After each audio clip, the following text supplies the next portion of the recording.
মঞ্চত আসন অলংকৃত কৰা অসম জাতীয় বিদ্যালয়ৰ সন্মানীয় অধ্যক্ষকে প্ৰমুখ্য কৰি বিষয়ববীয়াসকল, অসম জাতীয় বিদ্যালয়ৰ সন্মানীয় শিক্ষাগুৰুসকল আৰু সুধীবৃন্দ,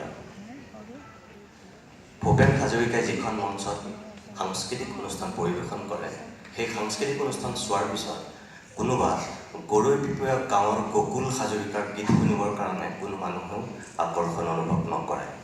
বৰগোহাঁই ছাৰে ইয়াত কথা কোৱাৰ পিছত মোৰ কথা বা বেলেগৰ কথা শুনিবলৈ আপোনালোকৰ কাৰো আকৰ্ষণ নাথাকে, মই বুজি পাওঁ।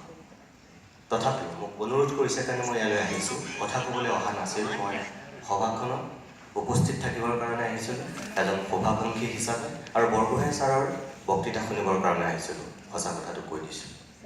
অসীম কৃষ্ণ বৰুৱা আৰু ডক্টৰ নাৰায়ণ শৰ্মাই মই ওলাই গৈছিলোঁ, মাতি আনিলে। মই অনুৰোধটো ৰক্ষা কৰি মই এটাই কথা কওঁ আপোনালোকক। বৰগোহাঁই ছাৰে কৈছিল যে ষ্টেণ্ড কৰাৰ কথাটো, মই সেই কথাটো বিভিন্ন শিক্ষানুষ্ঠানবিলাকত কওঁ। আমাক চোকা ল'ৰা ছোৱালী লাগে, কিন্তু আমাক চোকা ল'ৰা ছোৱালীতকৈ মই ভাবোঁ আমাক ভাল ছাত্ৰ ছাত্ৰী বেছিকৈ লাগে। এটা চোকা ল'ৰা ভাল নহ'বও পাৰে, এজনী চোকা ছোৱালী ভাল নহ'বও পাৰে, বদমাছ আৰু অসৎ হ'ব পাৰে, কিন্তু এটা ভাল ল'ৰা, এজনী ভাল ছোৱালী সম পৰিমাণে চোকা হ'ব পাৰে আৰু মেধা। অসম জাতীয় বিদ্যালয় অসমৰ শিক্ষানুষ্ঠানসমূহৰ ভিতৰত ভিৰৰ মাজত থাকক, একক হৈ থাকক, সকলোৰে মাজত থাকক, পৃথক হৈ থাকক, আৰু একেলগে যাত্ৰা কৰক, কিন্তু সুকীয়াকৈ কৰক, অনন্য হৈ থাকক। সেইখিনি কৰিবলৈ যাওঁতে অসম জাতীয় বিদ্যালয়ৰ শিক্ষাগুৰুৰ পৰা আৰম্ভ কৰি ইয়াত যিসকল আপোনালোক আছে, আপোনালোকে এটা সুকীয়া ৰূপত জাতীয় দায়িত্ব পালন কৰা হ'ব। অসমৰ জাতীয় জীৱন এতিয়া সন্ধিক্ষণত উপনীত হৈছে। অসমীয়া ভাষা, অসমীয়া সাহিত্য, অসমীয়া সংস্কৃতি, অসমৰ ৰাজনীতি সকলোলৈকে প্ৰত্যাহ্বান আহিছে। সেই প্ৰত্যাহ্বান নেওচিব পৰাকৈ আজি যদি অসমৰ মানুহে ভৱিষ্যতলৈ কাৰোবাৰ মুখলৈ বাট চাব, তেনেহ'লে এখন বিদ্যালয় নহয়, আজি এক জাতীয় অনুষ্ঠানলৈ পৰ্যবেক্ষিত হৈছে, উন্নীত হৈছে অসম জাতীয় বিদ্যালয়।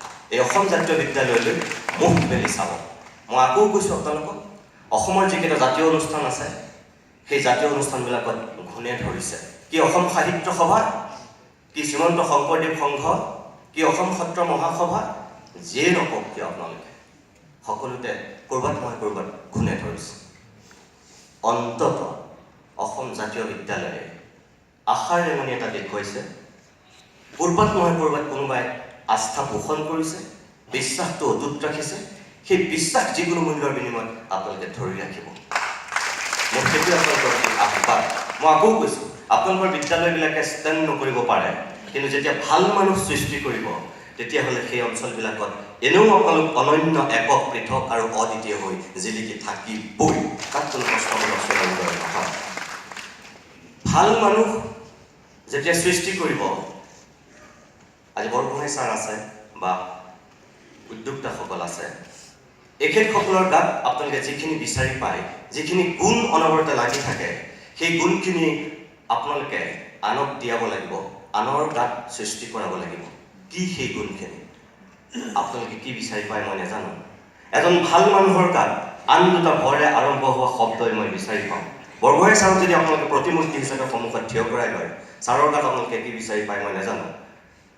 আকৌ কৈছোঁ, তথাকথিত ভাল মানুহ নহয়, সঁচা ভাল মানুহৰ গাত দুটা ভৰে আৰম্ভ হোৱা শব্দই থাকে। এক ভক্তি, আনটো ভয়।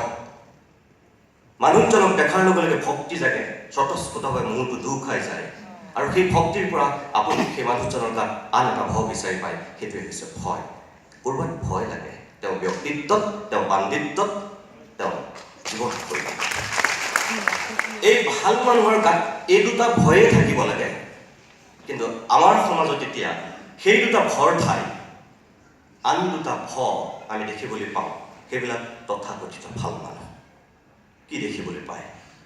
ভয় আৰু ভক্তিৰ ঠাইত এতিয়াৰ ভাল মানুহৰ গাত আপোনালোকে দেখিবলৈ পায় ভ্ৰষ্টাচাৰ আৰু ভণ্ডামি। মই বিচাৰিম অসম জাতীয় বিদ্যালয়ে ভয় আৰু ভক্তিৰে পৰিপূৰ্ণ হোৱা এজন সঁচা ভাল মানুহ নিৰ্মাণ কৰক। ভ্ৰষ্টাচাৰ আৰু ভণ্ডামিত কাৰো গাত নাথাকক। তেনেকুৱা মানুহ সৃষ্টি কৰিলে আমাৰ সমাজখন সমাজ হ'ব আৰু অসম জাতীয় বিদ্যালয়ে এক জাতীয় দায়িত্ব পালন কৰাটো হ'ব। উইনষ্টন চাৰ্চিলৰ পৰা মহাত্মা গান্ধীৰ পৰা নেলছন মেণ্ডেলাৰ মাজেদি আহি যদি আমি নৰেন্দ্ৰ মোদীলৈকে চাওঁ, কোনো কেতিয়াও খুব চোকা মানুহ নাছিল, ষ্টেণ্ড কৰা নাছিল, মধ্যমীয়া আছিল। আইনষ্টাইনৰ পৰা, নিউটনৰ পৰা, টমাছ আলভা এডিছনৰ পৰা যদি আমি বিখ্যাত বিজ্ঞানীবিলাকলৈ মনত পেলাওঁ, ৰবাৰ্ট ভাতৃদ্বয়লৈকে উৰাজাহাজৰ আৱিষ্কাৰক, খুব চোকা মানুহ নাছিল, মধ্যমীয়া আছিল। ধীৰুভাই আম্বানীৰ পৰা যদি আমি বিল গেটছলৈকে মনত পেলাওঁ, খুব চোকা মানুহ নাছিল, মধ্যমীয়া আছিল। এ.আৰ. ৰহমানৰ পৰা লতা মংগেশকাৰৰ মাজেদি আহি যদি আমি আমাৰ ইয়াৰ জুবিন আৰু পাপনলৈকে মনত পেলাওঁ, খুব চোকা মানুহ নাছিল, মেট্ৰিক হায়াৰ ছেকেণ্ডেৰীত ষ্টেণ্ড কৰা, মধ্যমীয়া আছিল। গতিকে আমাক তেনেকুৱা মানুহ লাগে। তেনেকুৱা মানুহ সৃষ্টি কৰিব পাৰিলেই অসম জাতীয় বিদ্যালয় একক, অনন্য, অদ্বিতীয় হৈ থাকিব। সকলোকে শুভেচ্ছা জনাই মোৰ দুআষাৰ ইয়াতে সামৰণি মাৰিছোঁ।